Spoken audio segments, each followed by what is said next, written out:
Talugo. Sir, mayong gabi si Action Marlon na dari sa Action Radyo Bacolod. Sir Marlon, may gabi sa imo. May gabi sa imo nga tagpalamatis nga gabi. May gabi sa tanan.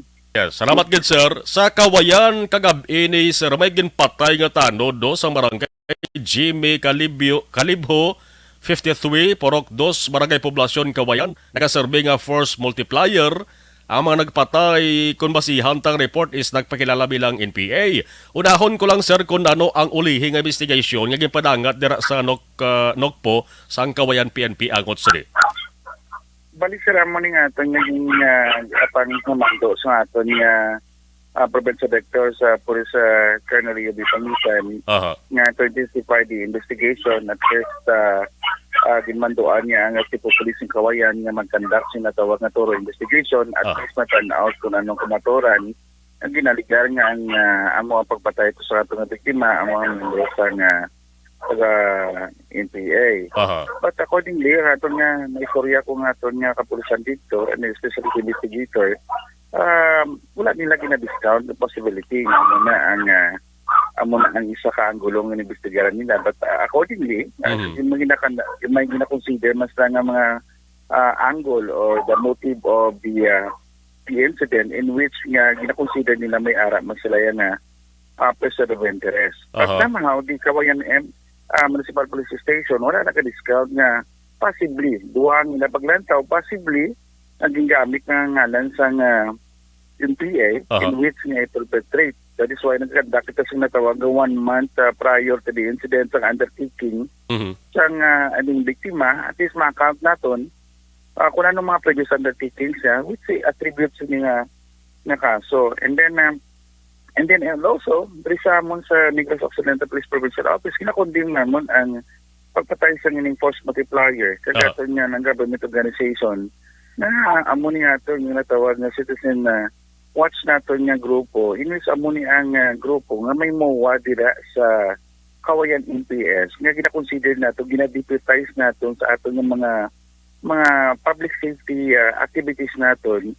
Kaya ang aton nga trabaho sa kapulisan gina-consider naman hindi naton makaya tungod sa kadakuon man sang scope sini suga employ kita kag gina-deputize naton ng mga post multiplier at least ma-cover naton ng mga possible angle sa aton nga mga komunidad. At least ma-consider naton nga mapadugangan pagit ang mga kamot o ng mga persona na ginagatingwa nga mapasawhay kag mapalinong ang aton nga komunidad. So ang aton nga sitwasyon ngayon is natin only nga attack to the back, gina-consider naton hindi lang ang biktima niya mo ang ginatakin sa mga particular incidental attributes nga napatay nga mga post multiplier, but also this attack to the PNP organization in which nga ang mga member sa mga volunteers sa amon sa PNP especially na-consider din naman as one also above ours. So that's gina-consider ako naman pagrespeto sa ila because they act of voluntarism. Without sa ila, hindi mo naman kaya ang pag-implementa sa mga lahi ordinansa diri sa kabilugan, especially diri sa Negros Occidental.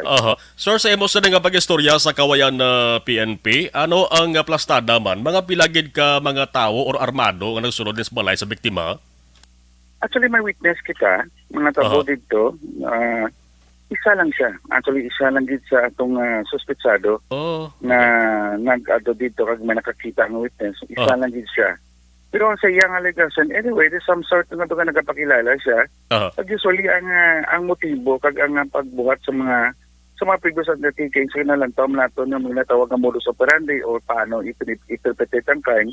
Dito kita gaduda sa tinakuyo sa itong tao nga nagpakilala na siya membro sa isa organization. That is why amo na gina-consider natin nga kangaton yung provincial director nag-advise at the same time naghambay, nag-order sa kapulisan sa Kawayan NPS nga investigaran sa madalong kung pwede at kung pwede makilalan kag mapahil ang kaso sa gilayon para matagan natin hustisya ang ining natabo nga pagtiro kagintunaan sa kamatayon sa atin sa post multiplier. Magluwas sa Kawayan PNP, may araya sang separado sa nga investigation nga ginahimo na subong ay ning Provincial Investigation and Detection Management Unit sang Nokpo.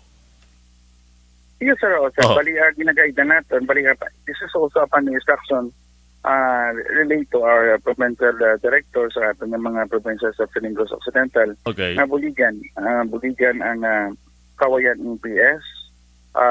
Gamiton ang mga section diri sa Negros Occidental Provincial Office para makagather pagising matawag nga profound evidence at the same time statement that would lead to the identification of that suspect nga natabo sa shooting incident sa Kawayan, sir. Magluwas sa trabaho niya bilang barangay tanod, no, so far may nabaton ka mo kung nanong additional background sining victim ni, may kontra sa nga tawo or may kontra sa nga grupo?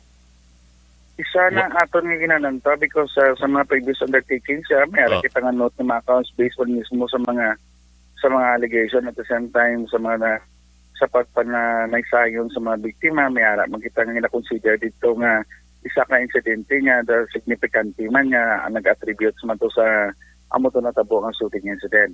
So that's why nga aton nga investigator buligan sa aton diri nga provincial investigation and detection management unit sa NOPO iplastar ang mga anggulo, collaborative evidence o other evidence nga pwede natin magamit asa ito identification. Kaya ginalantaw naman kita may person of interest naman kinag-consider.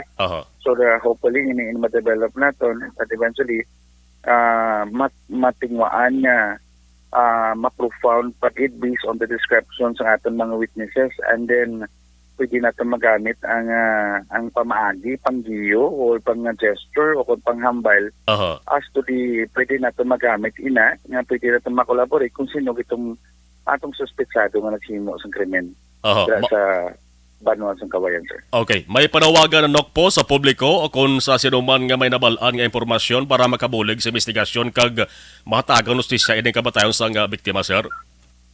Yes, so sir, ang aton nga kapulisan sa Negros Occidental Police Provincial Office, kinapagunahan sa amon nga provincial director nga pangayo gid sa nga kooperasyon kag bulig sa aton nga publiko na especially sa pagkandak nato sinatawag ka focus investigation sa isa ka shooting incident na nagkuha sa kabuhi sa aton force multiplier nga gina-consider namon mismo nga ining mga organisasyon na importante sa pag-implementa sa mga pinansa subong man para mag-maintain ang katawayan sa atong komunidad.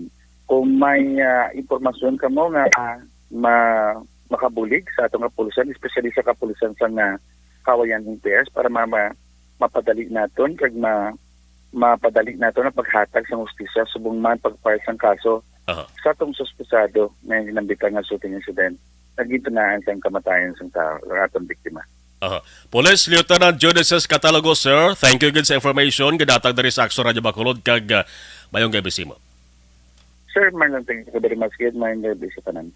Action Firing Line. Ang spokesperson sang NOC-PPO nga si Police Lieutenant Judices Catalogo. So muli ganta, basi ko mayara ka mo dira sang nabaluan no nga information nga maka bulig sa ginapatigayon subong nga investigasyon sang atos sa mga otoridad Kawayan PNP kag pati na ang Provincial Investigation and Detection Management Unit sang NOC-PPO naghimo naman sang investigasyon. Kabuhi ni sang tawo di ginahambalan mo, no?